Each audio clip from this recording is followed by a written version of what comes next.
15절까지 말씀, 여호수아 14장 6절부터 15절까지의 말씀. 우리 찾았으면 한 목소리로 합독하겠습니다. 그때 유다 자손이 길갈에 있는 여호수아에게 나아오고 그니스 사람 여분네 아들 갈렙이 여호수아에게 말하되 여호와께서 가데스 바네아에서 나와 당신에게 대하여 하나님의 사람 모세에게 이르신 일을 당신이 아시는 바라.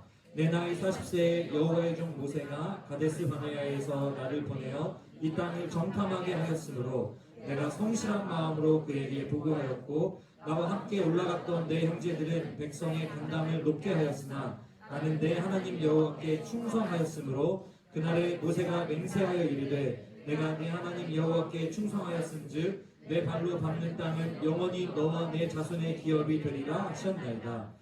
이제 보소서, 여호와께서 이 말씀을 모세에게 이르신 때로부터 이스라엘이 광야에서 방황한 이 45년 동안은 여호와께서 말씀하신 대로 나를 생존하게 하셨나이다.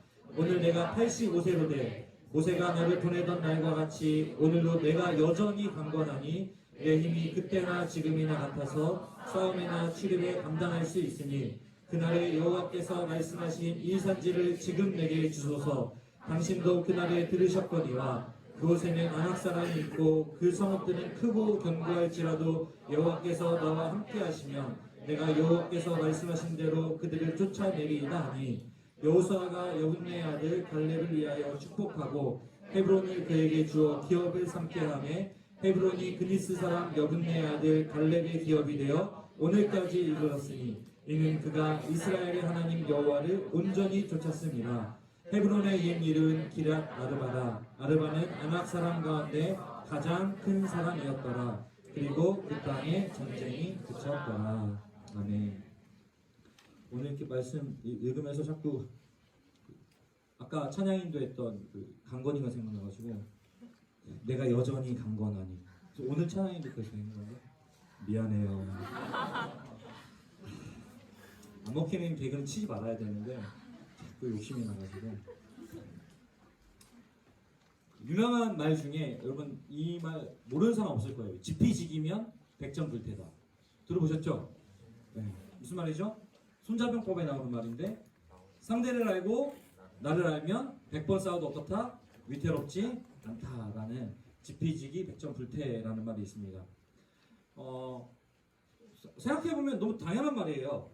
상대가 어떤지 알아야 전쟁을 어떻게 하면 좋을지 답이 나오는 거고 또 그러한 방안들이 나오기 마련이잖아요. 그래서 그랬는지 이게 손자병법에만 나오는 이야기가 아니라 이 이스라엘 백성들도 그렇게 하고 있었습니다. 하나님께서 주시겠다고 약속했던 그 땅 가나안을 확인하고 보기 위해서 12명의 정탐꾼을 보냈잖아요. 다들 알잖아요. 그 12명 정탐꾼 보낸 이야기. 근데 정탐한 결과는 굉장히 좋았습니다. 어떤 결과가 있었죠? 그 땅을 보니까 어떻더라? 너무 좋았더라. 정말로 말 그대로 젖과 꿀이 흐르는 땅이었다라고 하는 비옥한 땅이었다라고 하는 정탐 결과를 가져왔습니다. 근데 한 가지 문제가 있었죠. 문제가 있다면은 그 땅의 성읍들이 크고 장대하다라는 것이었고 또 아낙 자손이라고 불리우는 크고 강한 거인족이 살고 있었다라는 것입니다. 그러니까 리더모님 때도 얘기했지만 그 주로 이제 서장훈, 최용만 이런 그런 사람들 있잖아요. 그런 유전자들. 이런 유전자가 바로 아낙 자손이었다라고 우리 공동체에도 몇 명 있는데 저는 아닌 것 같아요. 어쨌든 그런 민족이 있었다라는 소식이 이 이스라엘 백성들에게 전해졌을 때 이 정탐의 이야기가 이렇게 기대치를 불러일으키기보다는 이 이스라엘 백성들을 낙담시키고 절망에 빠뜨렸다라는 것입니다. 그래서 그 정탐의 소식을 들은 이스라엘 백성들의 반응이 뭐였냐면 그들이 간담이 녹았다라고 표현하고 있어요. 어쨌든 정탐꾼들의 정탐의 결과는 우리가 그 땅에 들어가기 어렵다라고 하는 것이었는데 그때 이 갈렙이라고 하는 사람이 나타납니다. 그 갈렙이 나타나서 이렇게 얘기하죠. 하나님께서 함께 하신 우리에게 두려울 게 뭐가 있냐. 하나님이 함께 하신다면은 그 크고 강대한 자손이라 할지라도 들어가기 어려운 땅이라 할지라도 그곳은 우리의 밥이다. 그들은 우리의 밥이다 라고 외칩니다. 결과적으로 이 정탐의 결과는 백성들이 낙담하고 절망하고 간담이 서늘해지고 간담이 녹는 것으로 끝났고, 그래서 그 이후로 이스라엘 백성들이 40년 광야를 방황하게 되죠. 12명의 정탐꾼의 결과, 그 절망스러운 결과에 대한 절망으로 인해서 하나님이 이스라엘 백성들을 40년 광야 생활로 이끌어 가셨습니다. 그렇게 그때로부터 45년의 세월이 흘렀습니다. 그것이 오늘 우리 함께 읽은 여호수아 14장의 이야기인데요. 그리고 45년이 지나서 또다시 모세 앞에 섰던 갈렙이 오늘은 여호수아 앞에 섰습니다. 그리고 갈렙이 이렇게 얘기합니다. 이 산지를 내게 주소서. 그 산지가 어디였냐면 헤브론이라고 하는 곳이었습니다. 헤브론이라는 곳을 내게 주십시오. 이렇게 요청하고 있습니다. 이 말씀도 우리가 잘 알고 있죠. 찬양 있잖아요. 그 주님이 주신 땅으로 이렇게 시작해서 이 산지를 내게 주소서. 그 찬양의 배경이 되는 것이 바로 오늘 여호수아 14장의 이야기거든요. 그렇다면 이 갈렙이 요구한 헤브론이라고 하는 것은 어떤 곳이냐?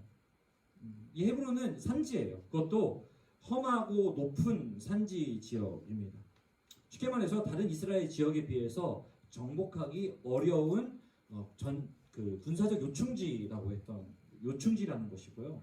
또 그곳에 살고 있는 사람이 누군가 보니까 아까 말씀드렸던 아낙 자손, 그러니까 크고 전쟁에 능한 그런 민족이 살고 있는 곳이 바로 이 헤브론이라는 것입니다. 그러니까 갈렙은 가나안에서 가장 좋은 땅들 중에서 난공불락의 지역을 요구하고 있다라고 하는 것이죠. 근데 달라고 하면 그냥 가질 수 있는 게 아니에요. 여러분 보시면 알겠지만 아까 강건하다라는 표현을 했는데 왜 그런 표현을 하고 있냐면요.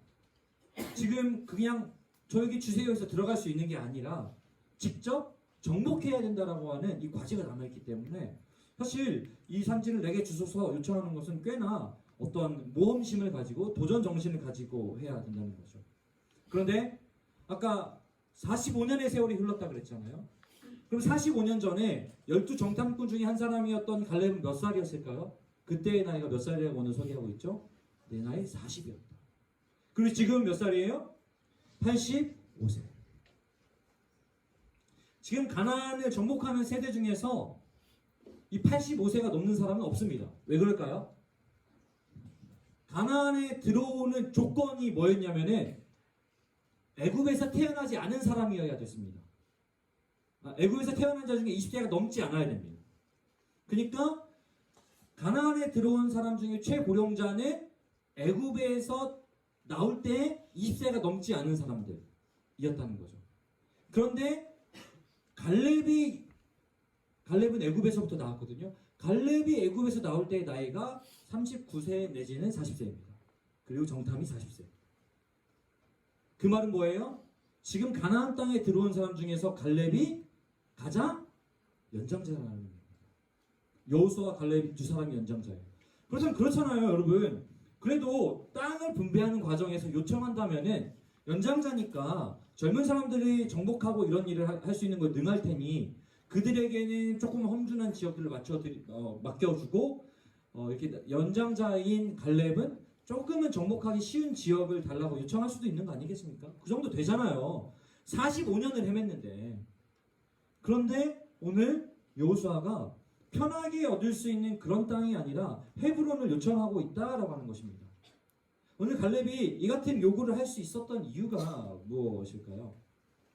저는 오늘 말씀 묵상하면서 갈렙이 어떻게 이 같은 요구를 할 수 있었을까 생각했을 때 첫 번째로는 갈렙은 하나님의 약속을 신뢰했다라고 하는 것입니다.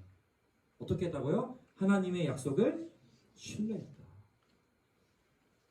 45년 전에 갈렙은 모세를 통해서 하나님께서 주셨던 약속, 그것을 신뢰하고 기억하고 있었습니다. 갈렙이 45년 전에 그 정탐하고 나서 저들은 우리의 밥입니다 하면서 우리가 들어가야 됩니다 라고 얘기할 때 하나님께서 뭐라고 약속하시냐면 여호수아와 갈렙에게는 가나안 땅을 누리게 해주겠다. 그들이 이스라엘 백성과 여호수아와 갈렙이 가나안 땅을 정복하게 될 것이라는 약속을 주는 것이죠. 그 45년 전 하나님께서 모세를 통해서 갈렙에게 주셨던 그 약속을 신뢰하고 기억하고 있었습니다. 그래서 9절에 보니까요. 내가 내 하나님 여호와께 충성하였은즉 내 발로 밟는 땅은 영원히 너와 내 자손의 기업이 되리라 하였나이다. 뭐예요? 모세를 통해 하나님께 주신 갈렙을 향한 약속이에요. 이 땅 주겠다. 갈렙은 45년의 세월 속에서 이 하나님의 약속을 잊지 않았습니다. 하나님께서 갈렙이 정탐꾼으로 들어가서 보고 왔던 그 땅을 주실 것이라는 것을 확신했던 거죠. 무려 몇 년 동안요? 45년 동안. 그렇기에 갈렙에게는 확실한 게 있었어요. 하나님의 약속이 분명하다면은 적이 누구이든 상관없는 거예요. 그 내 땅인 거예요. 왜 하나님 약속하셨습니까? 아니 어쩌면은 강하면 강할수록 더 좋습니다. 왜 그렇죠? 분명히 하나님이 정복하게 하실 거니까 강하면 강한 것과 관계없이 분명히 이길 것이고 강하면 강할수록 하나님의 능력이 그 자리에서 더 나타날 것이기 때문에 더 드러날 것이기 때문에 오히려 하나님의 능력과 그 믿음을 증언할 수 있는 거예요. 그것이 바로 오늘 갈렙의 입장이라고 하는 거죠. 여러분 마찬가지입니다. 우리가 그리스도인으로 살아가지만 그리스도인으로 살아가면서 너무 평탄하면은 감사하고 좋은 일이긴 하지만 사실은 우리의 믿음을 한편으로는 드러낼 기회가 없어요.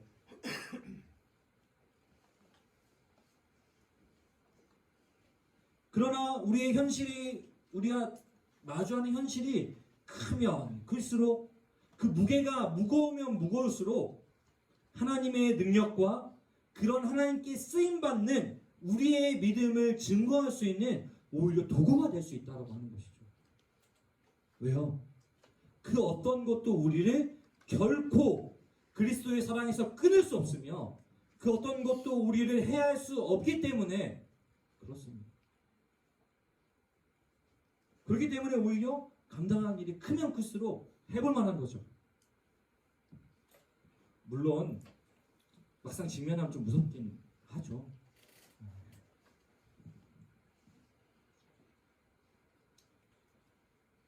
하나님은 험하고 강한 헤브론이든 또 헤브론이 아니라 어떤 곳이든 어떤 어려움이든 온전히 정복할 수 있도록 우리에게 능력을 주시는 분인 줄 우리 믿어야 될 것입니다. 그리고 하나님은 그것들을 감당할 수 있는 존재로 우리를 여기십니다. 그래서 그렇게 얘기하잖아요. 감당 못할 시험은 우리에게 주지 않는다. 하나님은 분명히 우리를 사랑하시고 신실하신 분이기 때문에 우리에게 감당할 수 있는 권한만 주신다는 것입니다. 그러면은 우리에게 큰 감당하기 어려우면 어려울수록 그 우리에게 다가오는 그 문제들은 뭐예요? 하나님이 우리를 그렇게 큰 존재로 여기시는 하나님의 기대감이 담겨 있는 것이죠. 이런 건 아멘하기가 쉽지 않잖아요, 그죠? 다시 한번 해볼까요? 우리에게 감당하기 어렵고 힘든 시험이 다가오면 다가올수록 그거에 대한 우리를 향한 하나님의 기대감이 그만큼 크다는 것을 우리는 믿어야 할 것입니다. 아멘. 정말 믿으세요? 옆 사람 보고 이렇게 얘기해 주세요. 하나님이 그만큼 너를 기대하고 계신대요.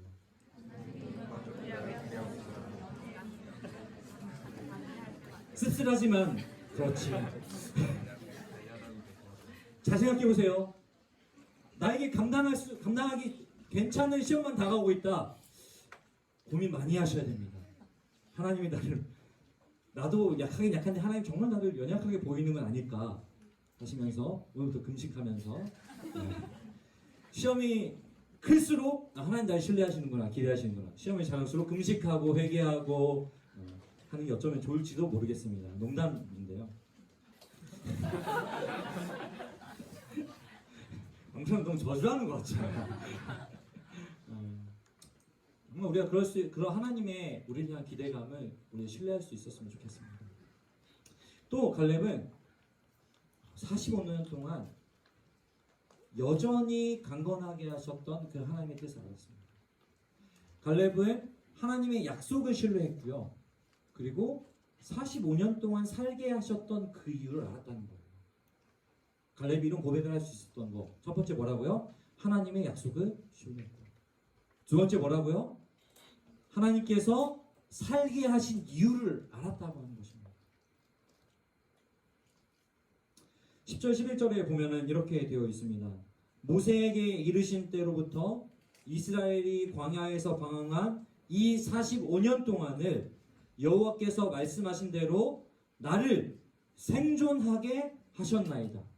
다른 번역에 보면은 나를 더 살게 하셨나이다. 더 살게. 오늘 내가 85세로 돼 모세가 나를 보내던 날과 같이 오늘도 내가 여전히 강건하니 내 힘이 그때나 지금이나 같아서 싸움이나 출입에 감당할 수 있으니. 갈렙은요 45년 동안 하나님께서 나를 생존하게 하셨다, 더 살게 하셨다라고 고백합니다.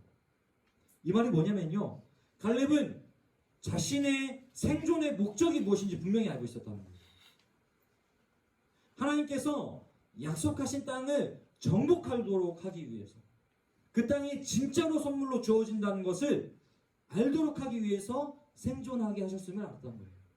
생존의 목적. 갈렙이 이었던 이 산지를 내게 주소서라고 하는 이 당당한 고백을 할 수 있었던 것은 하나님의 약속을 신뢰했기 때문이고, 그 약속 안에서 갈렙은 자신이 살아야 할 이유, 생존의 목적을 알았기 때문에 이런 고백을 할 수 있었던 것이죠. 여러분, 생존의 목적을 알면은 생존의 방식이 달라집니다. 우리는 이 중에 앉아있는 어떤 누구도 생존 경쟁의 굴레 속에서 살아가야 합니다. 공부하는 것도 일하는 것도 다 왜 하죠? 제가 새가족 만나면 많이 물어보거든요. 왜 일하니? 왜 공부하니? 대체로 이렇게 얘기합니다. 먹고 살아야죠. 뭡니까? 생존 경쟁. 다 우리가 하는 모든 일의 목적이 보통 생존에 있습니다. 그렇다면 생존의 목적이 뭡니까? 라고 물어봤을 때 살아있으니까 사는 거죠. 태어났으니까 사는 거죠. 근데 어차피 사는 인생, 이 땅에 있는 거 그래도 좀 누리면서 살아가야 되겠다라고 하는 것이 일반적인 우리의 반응입니다. 우리가 가지고 있는 생존의 이유, 생존의 목적이 거의 여기 있어요. 태어났으니까 사는 거죠. 그리고 어차피 살 거면은 좀 그래도 덜 괴롭게 사는 것이 대부분의 인생의 목적입니다. 그래서 크든지 작든지 목표를 세우며 살아가고, 이것저것 갖고 싶어하고 이것저것 누리고 싶어합니다. 근데 여러분, 묻고 싶습니다. 이것저것 갖고 싶고 이것저것 누리고 싶고, 누릴 수도 있고 누려야 하고 뭐 누릴 수 없을 수도 있습니다. 근데 여러분, 왜 가져야 하고 왜 누려야 할까요? 사실 방금 얘기했던 거기는 어디에도 생존의 목적이 설명되어지지 않습니다. 계속 순환해요. 태어났으니까 살고, 사는 김에 좀 누리고, 누리려니 열심히 살아야 되고, 열심히 사는 이유는 뭐야? 태어났으니까. 계속 저기 끝날 때가 된 건가요? 계속 그 굴레 속에서, 생존 경쟁의 굴레 속에서 우리가 살아가야 된다는 거죠. 그러다 보니 어떻게 됩니까? 알 수 없는 두려움, 불안함이 우리를 끊임없이 더 생존 경쟁의 굴레 속으로 밀어넣어요. 더 열심히 살아야 돼. 사랑하는 여러분, 이 허무하고 괴로운 생존 경쟁의 굴레 속에서 우리가 매 순간 기쁨을 누리고, 또 오늘 갈렙이 보여주는 것처럼 누가 보더라도 멋있는 삶을 살 수 있는 방법, 무언가 다른 인생의 방식으로 살 수 있는 방법이 분명히 있습니다. 어떻게 하면 될까요? 생존의 목적을 분명히 알면 됩니다. 이에 대해서 사도 바울은 이렇게 얘기합니다. 로마서 14장 8절에 보니까요, 우리가 살아도 주를 위하여 살고 죽어도 주를 위하여 죽나니. 사도 바울의 생존의 목적은 주를 위하여였습니다. 살아도 주를 위하여, 죽어도 주를 위하여, 주를 위하여였다는 거죠. 그래서 고린도전서 10장 31절에 보니까 무엇을 먹든지 마시든지 주를 위하여, 즉 하나님의 영광을 위해서 한다고 바울은 고백해요. 살아도 죽어도 먹어도 마셔도 바울의 생존의 목적은 주를 위하여 있다는 거예요. 그러니까 아까 기도하던 지체가 아주 잘 얘기해 줬는데, 우리가 무엇을 먹을까, 무엇을 입을까 염려하는데, 염려하지 않을 이유가 여기 있는 거예요. 왜? 먹든지 마시든지 주님의 영광을 위해서 하는 거예요. 그러니까 먹든지 마시든지 주님의 영광을 위해서 하려니까 주님이 우리를 책임지셔야 되는 거예요. 그러니까 주님이 책임지실 거니까 우리가 염려하지 않는 거예요. 이게 바로 그리스도인들의 삶의 방식인 것이죠. 그렇기 때문에 바울이 빌립보서 1장 21절에서 이렇게 얘기합니다. 사는 것도 죽는 것도 내게는 유익하다. 생존의 목적이 분명했기 때문에 모든 것이 하나님을 위한 것이었고 사는 것도 죽는 것도 먹는 것도 마시는 것도 그 어떤 것도 주님을 위한 것이었기 때문에 바울은 살 소망이 있었습니다. 또 죽음에도 소망이 있었습니다. 그것이 바울의 삶의 태도이고 생존의 목적이었던 것이죠. 갈렙이 보여주는 것도 그것이지 않겠습니까? 생존의 목적이 분명하기 때문에 이런 고백을 할 수 있는 거예요. 그러나 생존의 목적이 분명하지 않고 그저 생존 경쟁의 늪에 빠져가지고 사는 사람들이 하는 고백은 이겁니다. 사느냐 죽느냐 그것이 문제로다. To be or not to be. 그럼 뭐 어떻게 되죠? 죽어도 문제고 살아도 문제인 거예요. 그러니까 어떻게 됩니까? 죽어도 문제고 살아도 문제니까 생존 경쟁의 늪에 빠져 들어가야 되는 거예요. 얼마나 괴롭습니까? 그럼 바울은 이렇게 분명히 가르쳐줍니다. 주를 위하여. 뭐라고요? 주를 위하여. 살아도 죽어도. 그러니 그에게는 그것이 유익이 되는 것입니다. 사랑하는 청년 여러분, 오늘 우리는 예수님을 믿는다라고 얘기하면서 생존 경쟁을 위해서 살고 있지는 않습니까? 오늘 이 시간 우리가 생존의 목적을 분명히 할 수 있기를 원합니다.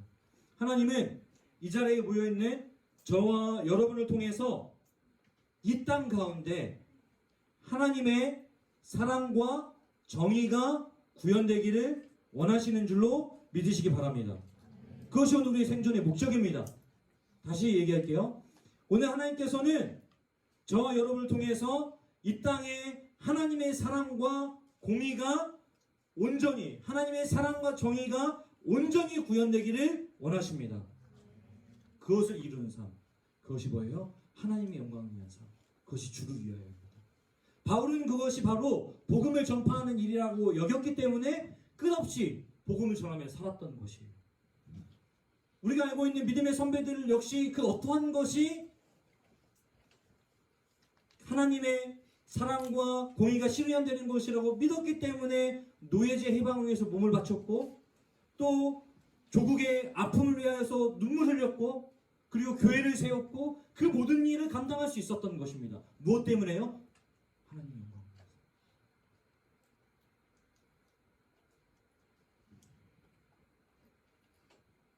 그것을 꿈꾸며 나아간다면 어떤 일을 해야 할지 우리 청년 일부는 어떠한 곳이어야 할지 어떤 공동체여야 할지 분명히 알 수 있을 거예요. 갈렙은 오늘 하나님께서 가나안을 주셨음을 확신했습니다. 하나님의 약속을 붙들었다는 것이죠. 그렇기 때문에 이 산지를 내게 주소서라는 고백을 할 수 있었습니다. 우리 역시 마찬가지입니다. 갈렙과 같이 하나님께서 이 세상을 우리에게 주셨다. 하나님은 이 세상을 우리에게 주셨습니다. 이 세상에 끌려다니는 것이 아니라 이 세상을 우리에게 주셨습니다. 변하지 않는 사실이에요. 성경의 약속이에요. 하나님 우리에게 천국만 기다려 이렇게 얘기하지 않으셨어요. 이 세상을 우리에게 주셨어요. 만약에 하나님께서 이 세상을 우리에게 허락하셨다는 것을 확신할 수 있다면 우리도 고백할 수 있습니다. 이 산지를 내게 주십시오. 내 직장을 내게 주십시오. 그 직장을 내게 주십시오. 그 가정을 내게 주십시오. 라고 고백할 수 있습니다. 생존 경쟁으로 몰아넣는 현실이 우리의 주인이 아니라 그 현실의 삶이 우리의 주인이 아니라 생존의 목적을 주시는 하나님이 우리의 주인임을 기억해야 될 줄로 믿습니다. 그렇다면 우리는 오늘 우리의 현실의 벽을 향해 외칠 수 있는 거예요. 그렇다면 외칠 수 있는 거예요. 하나님이 나를 살게 하셨다. 오늘 내가 그 자리에 있어야 하기 때문에 하나님은 나를 생존하게 하셨다. 오늘 내가 그 모습으로 있어야 되기 때문에 하나님은 나를 생존하게 하셨다. 이 확신이 이스라엘 백성 중 가장 많은 나이로 헤브론을 정복했을 갈렙과 같이 우리의 삶은 하나님의 능력의 도구로, 능력을 구현하는 도구로 만들 것이라고 저는 확신합니다. 오늘 그 확신이 여러분의 확신이 되고 여러분의 삶의 자리에서 결코 주눅들지 않고 당당하게 하나님의 백성임을 자부하면서 내 상황이 어떠하든지, 내 건강이 어떠하든지, 내 지금 모습이 어떠하든지와 관계없이 이 산지를 내게 주시옵소서라는 하나님의 소망을 품고 나아갈 수 있는 우리의 고백이 우리의 삶이 될 수 있을 것이라 저는 확신합니다. 마지막으로 이 얘기만 하고 마칠게요. 갈렙이 85세가 될 때까지 45년 동안 갈렙의 특별한 사건이 성경에 기록되어 있지 않아요. 여러분 찾아보세요. 찾아보면요. 45년 전에 갈렙이 우리의 밥이다 라고 고백하고 그 다음 나오는 거는 갈렙이 여호와를 온전히 따랐다. 이거 몇 번 나오고요. 그 다음에 나오는 게 오늘 이야기예요. 이 산지를 내게 주소서. 갈렙은 45년을 기다렸어요. 여러분 청년의 시기는 그 어느 때보다도 많은 걸 준비하고 기다려야 되는 시간이에요. 또 많은 걸 포기하고 다시 하고 또 수정하고 조정하고 해야 되는 시기예요. 그래서 더 답답하고 더 희미하고 더 눈물 나고 더 그래서 이 산지를 내게 주소서라는 고백이 안 나올 수도 있어요. 그러나 여러분을 살게 하신 것에는 하나님의 분명한 이유와 목적이 있습니다. 여러분을 통해서 하나님의 사랑과 공의가 실현되게 하실 것이기 때문입니다. 그것이 여러분의 손에 있어요. 그것이 여러분의 삶에 있어요. 그것을 가슴에 담고 오늘 교회를 나섰으면 좋겠습니다.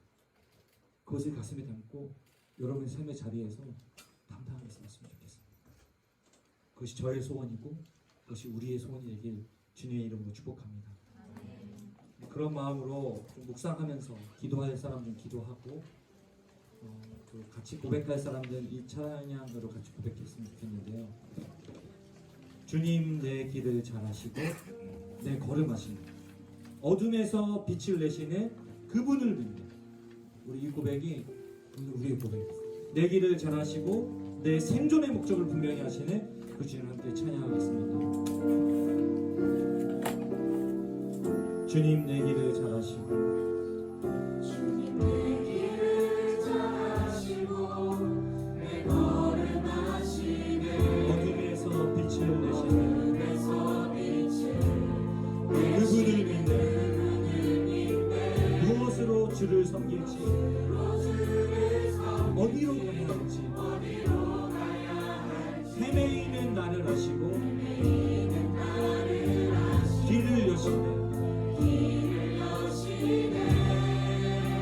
내 삶은 주의 것 내 삶은 주의 것 내 삶은 주의 것 온전한 신뢰를 주께 드리네 보이지 않아도 믿음으로 걷네 주 영광 바라보며 주만 따르네. 우리 시간에 찬양팀이 이 찬양을 불러줄 건데요. 좀 묵상했으면 좋겠습니다. 우리 삶이 너무 분주하게 또 살아가고 워낙 우리의 눈을 사로잡는 것이 많다 보니 하나님 앞에서 묵상하고 기도할 시간이 너무 없어요. 이 자리에서 조용히 묵상했으면 좋겠어요. 나는 과연 무엇을 내 삶의 목적으로 두고 생존의 목적으로 두고 살아가고 있는지 그냥 어떤 목표에 다다르는 것이 내 생존의 목적은 아닌지 거기에 다다르면 뭐 할 거예요 여러분? 또 달리고 또 달리고 또 달리고 언제까지? 만족할 때까지 달려야 되는데 만족이 안 되잖아요. 목적이 분명해야 됩니다. 그 자리에 아직 다다르지 못할지라도 나의 작은 삶을 통해서 하나님의 사랑과 하나님의 공의가 실현될 수 있다면 그것만큼 복된 인생이 어디 있겠습니까? 그것이 그냥 마트에서 만나는 캐셔 그 직원분한테 선하게 표정 짓는 거 하나가 될지라도 여러분 그것으로 인해서 하나님의 사랑과 하나님의 정의가 실현될 수 있다면 그것보다 복된 일이 어디 있겠습니까? 우리의 목적을 분명히 할 수 있기 원합니다. 생존 경쟁의 굴레 속에서 그것이 늪인지 모르고 빠져가는 인생이 아니라 생존 경쟁에 뛰어든 분명한 목적. 나는 그 경쟁 속에서 살아남으려고 하는 것이 아니라 하나님이 살리셨기 때문에 나에게 주신 이 생명을 하나님의 사랑과 하나님의 정의를 실현하는 도구로 사용하겠다라고 하는 것이 소망. 그것이 오늘 우리의 목적이 되는 것이잖아요. 우리 찬양팀 찬양할 때 묵상하면서 우리의 마음을 정돈하고 우리의 생각을 하나님께 올려드리기 원합니다. 오 주님, 아버지 붙들어주시고 말씀 주시옵소서. 주님 붙들어주시고 주님의 선한 역사와 온전히 이끌어 나가는 힘이 될 수 있는 주님 인도하여 주시옵소서. 살아계신 성령님 우리를 붙들어주시고 우리의 심령과 우리 영혼이 온전히 하나님 앞에서 철저하게 드려지는 믿음의 고백이 될 수 있도록 주여 일하여 주시옵소서. 오 성령님 하나님 오늘 우리에게 무엇을 우리에게 목적으로 하고 대충을 내가 살아가는 이유가 무엇인지 모른 채 그저 내일도 출근해야 되고 모레도 출근해야 되고 내일도 공부해야 되고 모레도 공부해야 되니까 아니 그저 끌려가는 인생 살지 않습니다.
다시 한 번 더 고백할까요? 주님 내 길을 잘하시고 주님 내 길을 잘하시고 내 걸음 하시네 어둠에서 빛을 내시는 그분인데 무엇으로 주를 섬길지 어디로 가야 할지 헤매이는 나를 아시고 길을 여신 내 영혼의 같이 되시네 내 영혼의 같이 되신 예수를 의지해 그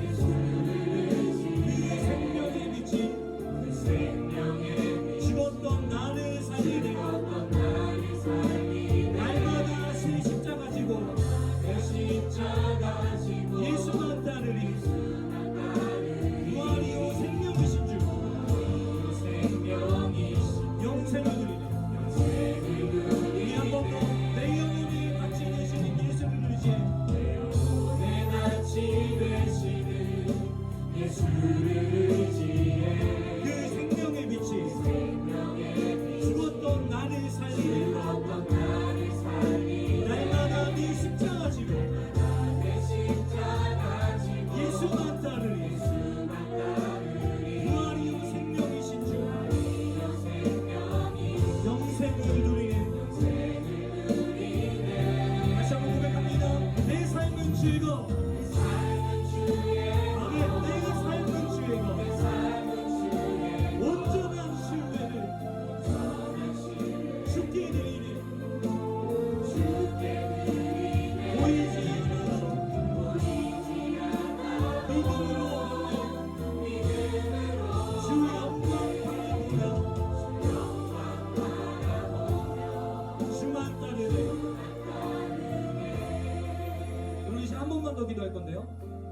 이렇게 우리가 고백할 수 있는 이유가 뭐냐면요, 갈렙이 45년 전에도 그리고 오늘도 갈렙이 이렇게 고백합니다. 하나님이 함께 하시면 하나님이 함께 하시니. 갈렙의 고백의 핵심은 하나님이 함께 하신다라고 하는 것이었습니다. 갈렙은 하나님이 함께 하심을 믿었기 때문에 하나님의 약속 가나안 땅을 주실 것이라고 신뢰할 수 있었어요. 갈렙은 하나님이 함께 하심을 믿었기 때문에 오늘 나를 살게 하시는 이가 하나님이라는 사실을 확신할 수 있었습니다. 여러분, 우리가 매 순간 살아가면서 하나님과 함께함을 기억하고 인정하고 또 깨달아야 하지만 잘 안 돼요. 왜? 일상에 집중하다 보면은 뭐 일하면서 계속 하나님 영광 위해서 하는 이럴 수 없잖아요. 그러나 순간순간 계속 기억하는 거예요. 그래, 내가 하나님 영광 위해서 지금 이러고 있지. 하나님께서 나 살게 하셨기 때문에 이러고 있지. 근데 그 하나님이 나와 함께 하신다고 약속하셨지. 임마누엘. 그렇기 때문에 우리도 갈렙과 같이 지금으로부터 3600년 전에 갈렙이 했던 고백이 오늘 우리의 고백이 될 수 있는 것입니다. 이 시간 같이 고백할 때 하나님이 함께 하심을 믿으며 그 하나님이 나의 생존의 목적이 되심을 나는 분명히 확인하고 확신하며 하나님만을 주인으로 여기며 사는 내 삶이 되게 하여 주시옵소서. 같이 한번 고백하며 기도하겠습니다. 기도합시다. 살아계신 아버지 하나님, 은혜를 구하며 나아갑니다. 성령께서 우리를 새롭게 하시고 깨끗하게 하셨습니다. 오 성령님, 우리를 붙잡아 주시고 하나님이 함께 하신다는 확신 속에서 우리의 삶이 결정 나아가게 해주시옵소서. 그 하나님 함께 하신다는 확신 속에서 내 삶의 의미를 찾고 하나님 함께 하신다는 확신 속에서 내 삶의 목적이 분명히 되어집니다. 그렇게 하나님 나라의 꿈꾸며 나아가는 우리 삶의 인생 그러신 분으로 주시옵소서. 그것이 내 삶의 이유요, 내 삶의 목적이요, 내 삶의 전부를 고백하며 나아갈 수 있도록 내 전부가 되시는 그 주님 앞에 내 모든 걸 내어놓았사오니 주여 붙잡아 주시옵소서. 선하신 주님 앞에 나의 삶을 오늘 주님 나를 살게 하신 주님, 나를 더 살게 하신 주님,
강난의 선설교자가 주를 위하여 사는 것이 생존의 목적이라고 아무리 목이 터져라 외쳐본들, 설득하고 또 강요하고 강압해본들, 그것이 얼마나 가슴에 와닿겠습니까? 이 시간 정말 우리와 함께 하시는 성령께서 우리의 생존의 목적이 하나님으로부터 난 것임을 깨닫게 하시고 이 시간 이 자리에 머리 숙인 모든 영혼들의 그분을 두드리시사 우리를 찾아오신 그 성령께서 허락하시는 그 신뢰와 그 평안을 경험하게 하여 주시옵소서. 그리고 그것으로 인하여서 그렇게 살아보게 하여 주시옵소서. 그렇게 살아갈 때 우리의 걸음에 확신을 더하실 줄로 믿습니다. 그리고 더 바라옵기는 그렇게 나아가는 우리로 인하여서 우리 개인의 확신뿐만 아니라 이 땅에 하나님의 나라가 구현되어지는 것을 볼 수 있도록 주여 역사하여 주시옵소서. 기독교인임이 부끄러워지는 것이 아니라 하나님을 신뢰하며 성경대로 사는 것이 인생의 답임을 분명하게 보여줄 수 있는 우리 삶 되도록 주여 역사하여